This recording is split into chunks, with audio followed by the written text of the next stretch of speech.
So there's a big fear that if the Houthis are taking, which they have, they've taken over 70% of the country, and much of it right there on that western side of Yemen. So it's right at the water, and it's right where ships have got to pass to get themselves up through the Red Sea up to Israel.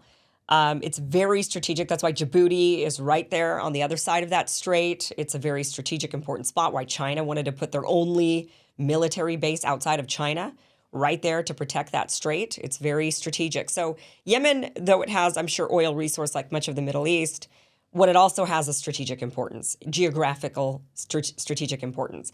So there's a lot of people that want to make sure that whoever is in control of that area is friendly.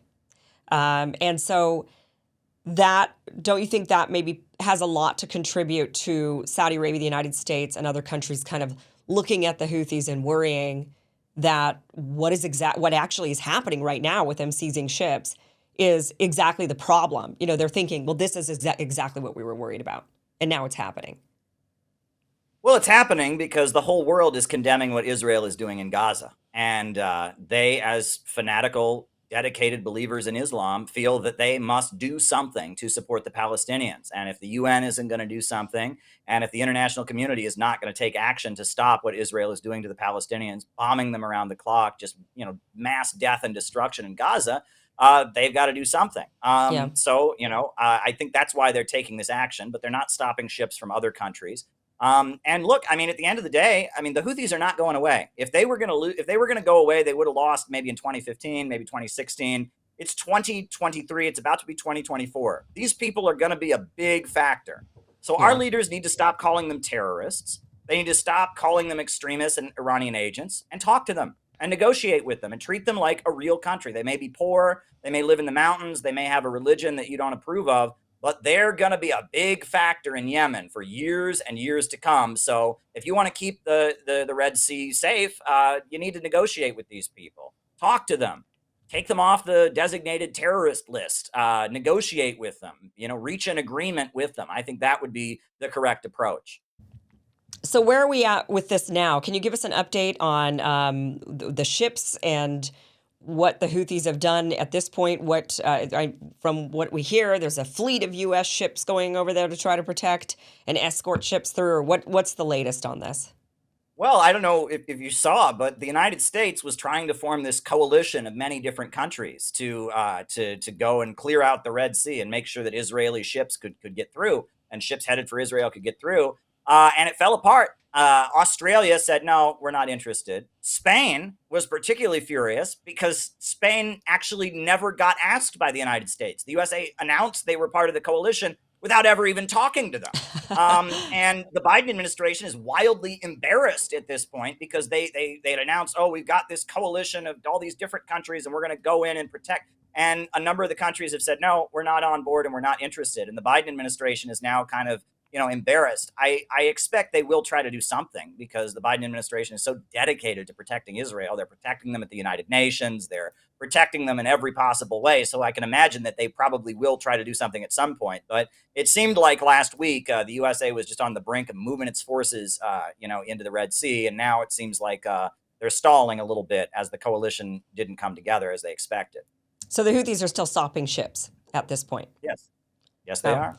And and it is, it's businesses that are headed, ships that are headed to Israel to deposit goods, companies that do business with Israel, and they've got helicopters and they got their boats and they're grabbing ships.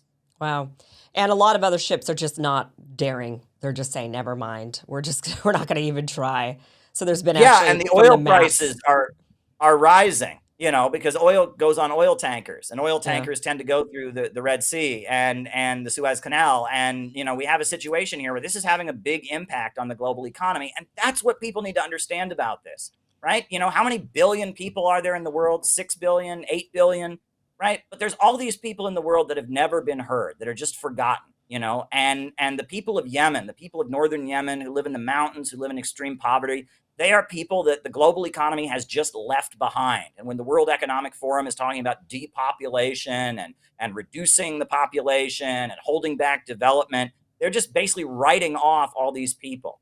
They've been kind of forgotten. And now they are making themselves heard louder than the loudest clap of thunder. I mean, the whole world is hearing what the Houthis and what the people of northern Yemen are saying. They're saying, we're going to oppose Israel, we're going to grab their ships, and the whole world has to listen. And the oil prices are rising, and the global economy is shaking. And I mean, it's amazing. This is a case of the poorest people in the world saying, we will not be forgotten, we will not be ignored, we want economic development, we want control of our country, we will be heard, and the world is hearing them. Yeah. I mean, it's very interesting how this little rebel group from the mountains has been able to take a majority control over the country, and as you said, get to this place of power where they're now in the middle of this conflict, controlling a lot of the aspects of it. When they first started doing that, I thought, oh, this is a bad idea for the Palestinians because that particular strait, once you start messing with economics, countries start to get really upset. They don't care if they agree with you or not. They're thinking, hey, you're messing with us now.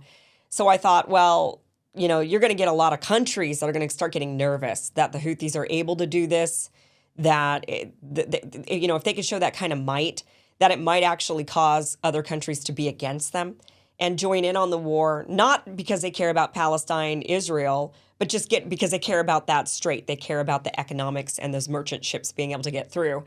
But maybe the rest of the world is saying, well, hey, somebody's got to do it because it's just the United States and Israel who are aligned. The rest of the countries are not. That has been made clear in the latest votes at the UN Security Council and at the United Nations.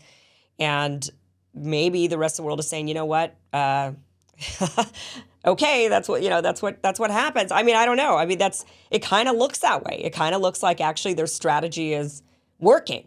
In a way, rather than what I thought might happen, which is that the world turns against the Houthis, and it could just make things worse for them.